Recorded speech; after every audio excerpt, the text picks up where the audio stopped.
ทุกครั้งที่ผมเดินอยู่ในห้างตอนกลางคืนผมมักจะนึกถึงความทรงจำอย่างหนึ่งผมบอกไม่ได้ด้วยซ้ำว่าผมเคยไปเจอเรื่องนี้ตอนไหนมันเป็นความฝันหรือว่าคือความจริงแต่ในความทรงจำนั้นผมเดินลงบันไดเลื่อนและได้เจอกับมัน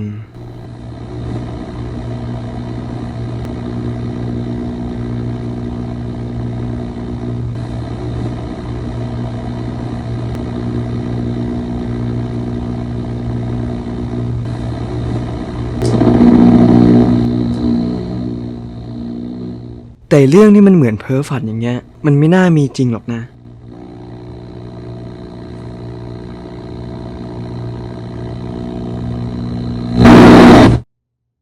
เดจาวูปรากฏการณ์ที่เหมือนกับว่าตัวเรานั้นได้พบเจอกับสถานการณ์บางอย่างมาก่อนถึงแม้ความจริงจะยังไม่เคยได้พบเจอในชีวิตโดยคำว่าเดจาวูมาจากภาษาฝรั่งเศสที่แปลว่าเคยเจอมาแล้วหรือเคยเห็นมาแล้ว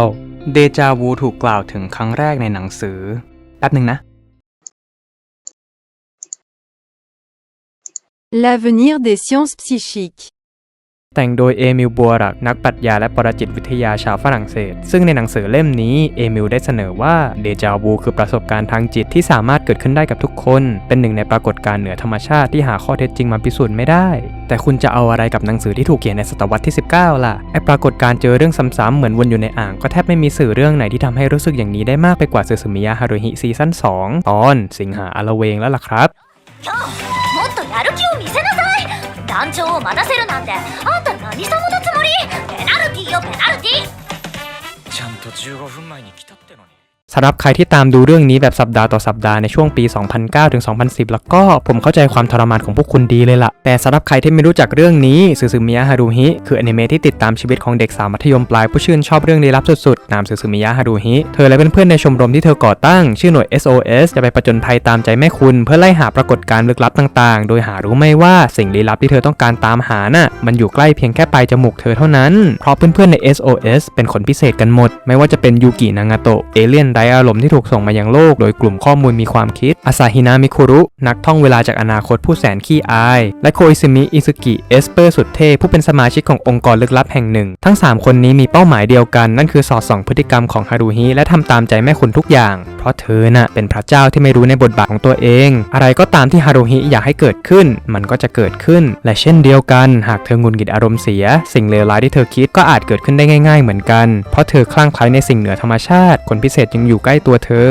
ถ้าอย่างนั้นอะไรกันล่ะที่ห้ามไม่ให้ฮารุฮิรู้ถึงตัวตนจริงๆของเพื่อนๆฮารุฮิแม้ว่าอยากจะเจอสิ่งลี้ลับมากแค่ไหนแต่ลึกๆแล้วตัวเธอก็คิดว่าเรื่องพวกนี้มันไม่น่ามีจริงหรอกเพราะอย่างนี้ต่อให้สิ่งลึกลับจะอยู่ใกล้เธอแค่ไหนเธอก็ไม่มีวันรู้ตัวแต่เดี๋ยวนะนอกจากเพื่อนๆทั้ง3คนแล้วงั้นพ่อหนุ่มหน้าตายคนนี้มันใครล่ะมีพลังพิเศษอะไรหรือเปล่าเจ้าหนุ่มนี่คือเคียวเขาคือคนธรรมดาสามัญเลยแต่เพราะอะไรบางอย่างทำให้จิตใต้สำนึกของฮารุฮิเลือกให้เขามาอยู่ข้างๆตัวเธอและรับรู้ความลับของเพื่อนๆในกลุ่มแทนเธอด้วยเคียวจะทำหน้าที่เป็น voice of reason ให้กับฮารุฮิในกรณีที่เธอทำอะไรตามใจตัวเองเกินไปเคียวจะมาปรามเธอเสมอนอกจากนี้เขายังเป็นคนเดียวที่ฮารุฮิรับฟังด้วยแม้ว่าเจ้าตัวจะทำเหมือนไม่แคร์ก็เถอะเรียกเธอว่าพระเจ้าซึซึมิยะฮารุฮิเป็นอนิเมะที่ถูกผลิตโดยเกียวโตอนิเมะมีทั้งหมด2ซีซั่นและหนังโรง1ภาคซึ่งในซีซั่น2ตอนที่12สิงหาอลเวงจะเล่าถึงช่วงปิดเทอมฤดูร้อนของหน่วย SOS ที่ฮารุฮิลากทุกคนมาเล่นกันอย่างสุดเหวี่ยงไม่ว่าจะเป็นว่ายน้ำเที่ยวงานโอบงดูหนังดูพลุฤดูร้อนและจับแมลงแต่ทำไมกันนะเคียวถึงรู้สึกว่าเหตุการณ์เหล่านี้มันเกิดขึ้นมาซ้ำๆหลายครั้งแล้วจนทุกอย่างก็กระจ่างเมื่ออาซาฮินะโทรหาเคียวในสภาพแตกตื่นเพื่อเรียกให้เขามารวมตัวฉุกเฉินกับกลุ่มเพื่อนทั้งกลุ่มได้รับรู้ว่าวันที่17สิงหาคมถึงวันที่31สิงหาคมมันได้ถูกวนลูปมาแล้ว 15,000 กว่าครั้งซึ่งคนที่จำได้ทั้งหมดคือนางาโตะส่วนสาเหตุของการวนลูปน่าจะมาจากการที่ตัวฮารุฮิเองยังรู้สึกขาดตกอะไรไปสักอย่างทำให้วันหยุดพักร้อนไม่สมบูรณ์สักทีในวันสุดท้ายของปิดเทอมฤดูร้อนฮารุฮิได้กล่าวปิดกิจกรรมแสนสนุกลงแม้ทั้งกลุ่มจะคิดไม่ตกว่าอะไรทำให้ฮารุฮิไม่มูฟออนกับชีวิตสักทีแต่ทุกคนก็แยกย้ายกลับบ้านของตนไปโดยเคียวก็ต้องมาเครียดเพิ่มอีกว่าเจ้าตัวจะทำยังไงกับการบ้านภาคฤดูร้อนที่ดองไว้ตั้งแต่ต้นเดือนดีและนั่นก็เป็นสิ่งสุดท้ายที่เคียวคิดก่อนที่ทุกๆอย่างจะถูกรีเซ็ตในตอนต่อไป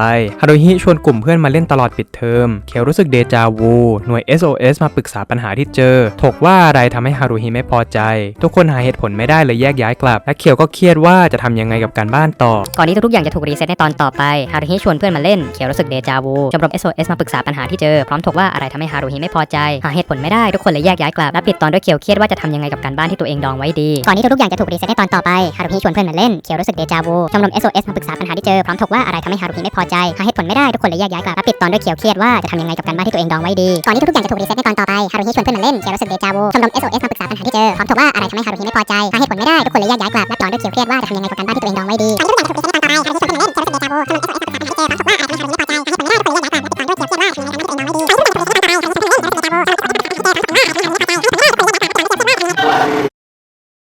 ก่อนทุกๆอย่างจะจบลงในสิงหาละเวงตอนที่ 8 ในวันที่ 31 สิงหาคมฮารุฮิกำลังกล่าวปิดกิจกรรมปิดเทอมฤดูร้อนเคียวซึ่งตอนนี้ทรมานจากเดจาวูถึงขีดสุดได้หยุดฮารุฮิไว้ก่อนที่เธอจะออกไปจากคาเฟ่เขาได้ตะโกนไปว่าการบ้านของฉันน่ะยังไม่เสร็จเลยเพราะตลอดปิดเทอมทุกคนต้องออกไปเที่ยวเล่นกับฮารุฮิเสมอๆการจะเอาเวลามาทำกันบ้านน่ะมันเลยไม่มีนะเซ่และนี่คือสิ่งที่ขาดตกไปในชีวิตของฮารุฮิใช่แล้วเธอยังไม่เคยทำกันบ้านด้วยกันกับเพื่อนๆเลยนี่นาปิดเทอมฤดูร้อนจะสมบูรณ์ได้ยังไงถ้าการทำกันบ้านร่วมกันกับเพื่อนๆยังไม่สมบูรณ์ในวันที่ 1 กันยายนเคียวตื่นขึ้นในห้องนอนของเขาที่สภาพเหมือนกับเพิ่งจะผ่านศึกใหญ่มาไม่ว่าจะเป็นขยะที่ถูกทิ้งไว้เรี่ยราดหนังสือเรียนที่ถูกวางไว้บนพื้นและเครื่องเกม PS2 ที่ทั้งกลุ่มน่าจะมาเล่นหลังจากทำกันบ้านเสร็จแล้วท่าทางแจ็คพอตจะแตกคือคำพูดสุดท้ายก่อนเคียวจะออกไปจากห้องและใช้ชีวิตของตัวเองต่อสิงหาอลเวงได้กลายเป็นตำนานในหมู่คออนิเมะเพราะนอกจากจะเป็นตอนที่มีเนื้อเรื่อง 3-8 ครั้งในแต่ละตอนแอนิเมเตอร์จะต้องวาดเฟรมใหม่ทั้งหมดทุกเฟรมและเช่นเดียวกันบทพูดของตัวละครก็จะถูกพากย์ใหม่ทุกสัปดาห์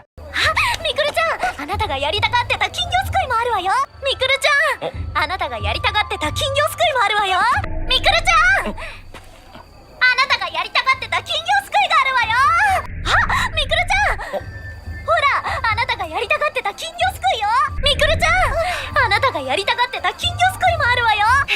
みくるちゃんがやりたがってた金魚すくいもあるわよみくるちゃんあなたがやりたがってた金魚すくいもあるわよみくるちゃんあなたがやりたがってた金魚すくいもあるわよมันเหมือนกับว่าเราได้ดูเมะตอนนี้ไปแล้วแต่อันที่จริงเรากำลังดูมันครั้งแรกนี่นะอย่าบอกนะว่าใช่ครับเดจาวูนี่แหละแต่สำหรับเราแล้วเดจาวูไม่ใช่อะไรที่น่าตื่นตาตื่นใจเหมือนการติดอยู่ในไทม์ลูปหรอกครับแต่เดจาวูน่าจะเกิดมาจากความฟุ้งๆของสมองเรามากกว่าเนื่องจากสมองของเราเนี่ยจนถึงปัจจุบันเราก็ยังไขปริศนาของมันไม่หมดเดจาวูจึงอาจเกิดได้จากหลายๆสาเหตุผมยังขอพูดถึงสาเหตุที่ตัวผมเองคิดว่ามันแปลกแล้วก็น่าสนใจละกันอย่างแรกนั่นคือความจำโดยปริยายความจำโดยปริยายคือหนึ่งในความทรงจำระยะยาวหลักของสมองที่คนเราใช้ออกมาโดยไม่รู้ตัวถ้านึกไม่ออกก็ให้นึกถึงการผูกเชือกรองเท้าหรือการปั่นจักรยานก็ได้นะครับเราสามารถทำ2 สิ่งนี้ได้โดยไม่จำเป็นต้องระลึกว่าเราทำมันยังไงในอดีตซึ่งไอ้ความทรงจำโดยปริยายเนี่ยสามารถนำไปสู่ปรากฏการณ์ความจริงเทียมได้ปรากฏการณ์ความจริงเทียมคือการที่สมองของเราซึมซับข้อมูลเทียมมาอย่างยาวนานจนปักใจเชื่อว่าสิ่งนั้นมันเป็นความจริงซึ่งไอ้สิ่งนี้แหละคือรากฐานของการเกิดเดจาวูขึ้นตัวอย่างก็ไอ้คำพูดที่ว่าคนไทยอ่านหนังสือไม่เกิน8 บรรทัดแม้ว่าในปีพ.ศ.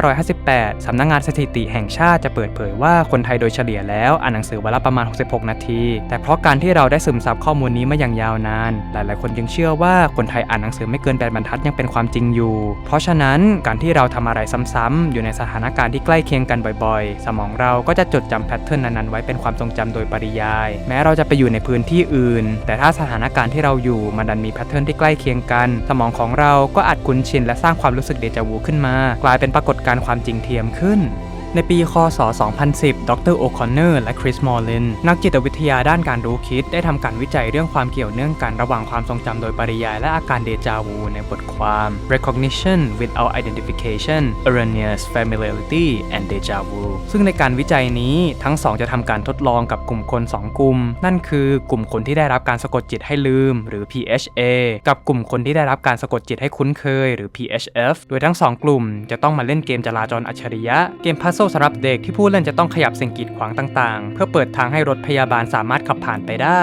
โดยการทดลองจะเริ่มต้นจากการให้กลุ่ม PHA เล่นเกมนี้ก่อนหลังเล่นจบกลุ่ม PHA จะโดนสะกดจิตให้ลืมทั้งหมดส่วนกลุ่ม PHF ที่ไม่ได้เล่นแต่แรกจะโดนสะกดจิตให้จดจำแพทเทิร์นการเล่นของกลุ่ม PHA หลังสะกดจิตทั้ง2 กลุ่มเสร็จกลุ่ม PHA และ PHF จะถูกนำไปเล่นเกมจราจรอัจฉริยะถ้ากลุ่มใดกลุ่มหนึ่งบรรยายว่าเกมที่เล่นหรือวิธีการเล่นของพวกเขามีความคุ้นเคยกันแสดงว่าการทดลองเป็นผลสำเร็จซึ่งในการ การทดลองนี้ทั้ง2กลุ่มได้ให้ผลลัพธ์ที่น่าทึ่งมากเพราะกว่า 83% จากแซมเปิลได้บอกว่าพวกตนรู้สึกถึงความคุ้นชินชนิดที่พูดไม่ออกโดยกลุ่มคนที่รู้สึกถึงอาการเดจาวูระดับที่รุนแรงมากกว่าคือกลุ่ม PHF ที่โดนสะกดจิตไปทีหลังอย่างที่2คืออาการคริปโตมเนเซียหรืออาการความทรงจำซ้อนทับคุณเคยเป็นไหมกับการที่ตอนแรกก็นั่งเล่นอยู่ดีๆแล้วสักพักก็ฉุกคิดถึงไอเดียธุรกิจแสนบันเจิดขึ้นมาคุณเลยโทรไปหาเพื่อนซีสุดรักเพื่อบอกเล่าไอเดียที่คุณคิดเอง 100% จดลิขสิทธิ์เรียบร้อยแต่พอฟังจบเพื่อนคุณกลับตอบแบบเสียงเนิบๆว่าไอเดียนั่นน่ะตัวเป็นคนบอกเองเมื่อราวๆ2 เดือนก่อนนี่แหละเฟ้ยตัวคุณที่จำไม่ได้แล้วว่าไปรับสารนี้มาจากใครกลับจดจำข้อมูลที่ว่ามาได้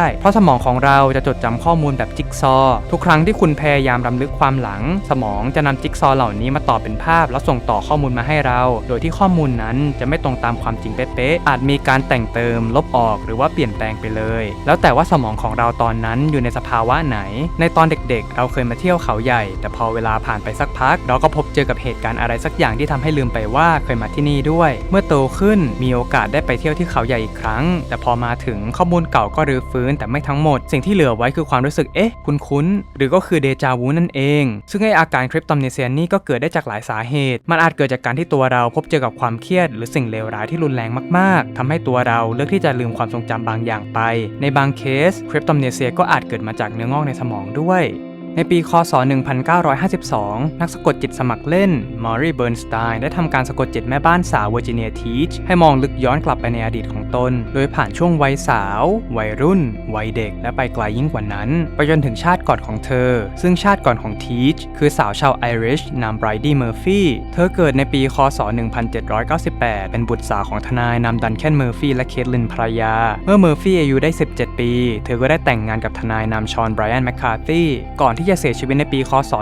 1864 จากการตกบันไดที่น่าชงนคือทีชเล่าทุกอย่างออกมาในขณะที่อยู่ในภวังค์โดยในระหว่างนั้นเธอพูดด้วยภาษาอังกฤษสำเนียงโบรกซึ่งตัวเธอในเวลาปกติไม่มีทางพูดด้วยสำเนียงดีได้แน่เรื่องราวของไบรดี้เมอร์ฟี่ได้กลายเป็นประเด็นร้อนให้ทั้งสายมูและสายวิทย์เอาไปถกเถียงกันทั้งสองฝ่ายได้ไปไล่ตามหาว่าไบรดี้เมอร์ฟี่คือใครจนกระทั่งวันหนึ่งเรื่องราวก็ได้ถูกเปิดเผยเมื่อสื่อได้ไปตามสืบจนรู้ว่าไบรดี้เมอร์ฟี่น่ะไม่มีอยู่จริงหรอกแต่ไบรดี้เมอร์ฟี่โคเคลน่ะไม่แน่เธอคือผู้อพยพชาวไอริชที่มาอาศัยอยู่ที่วิสคอนซินบ้านเกิดของทีชในช่วงปี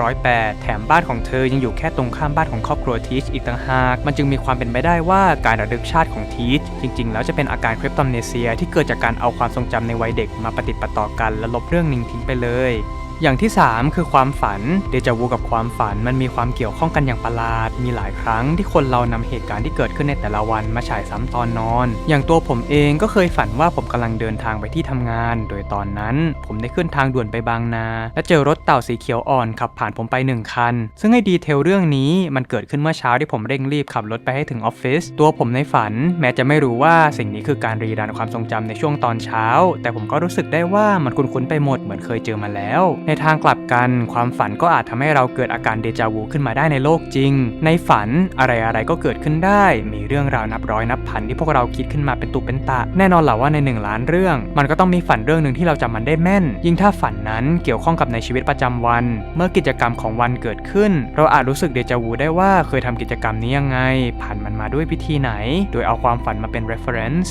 นอกจาก3อย่างนี้หลักการอธิบายเดจาวูก็มาจากทฤษฎีสมคบคิดซะเยอะที่ผมชอบเป็นพิเศษคือทฤษฎีเรื่องโลกคู่ขนานเพราะตัวเราในอีกโลกหนึ่งเคยผ่านประสบการณ์นี้แล้วจิตวิญญาณที่เชื่อมต่อกันระหว่างโลกจึงส่งข้อมูลนั้นมาให้เร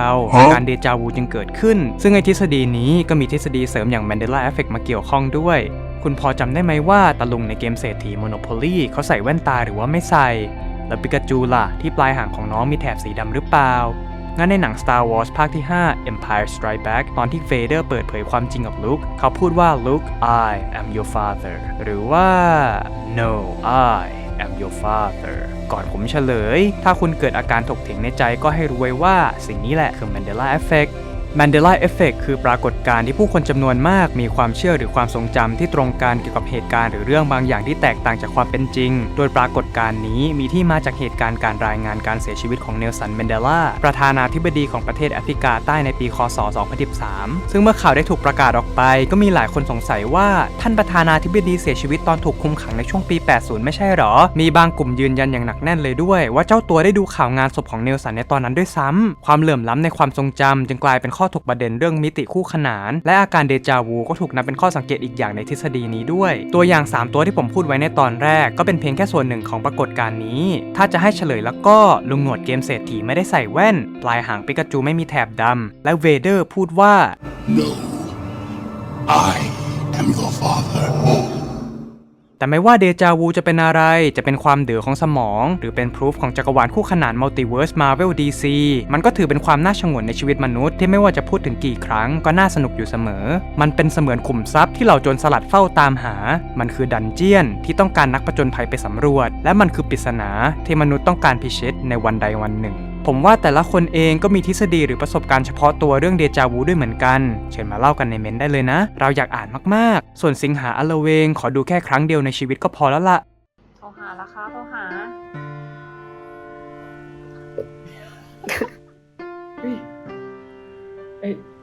ผมมองผ่านไปทางนี้ว่า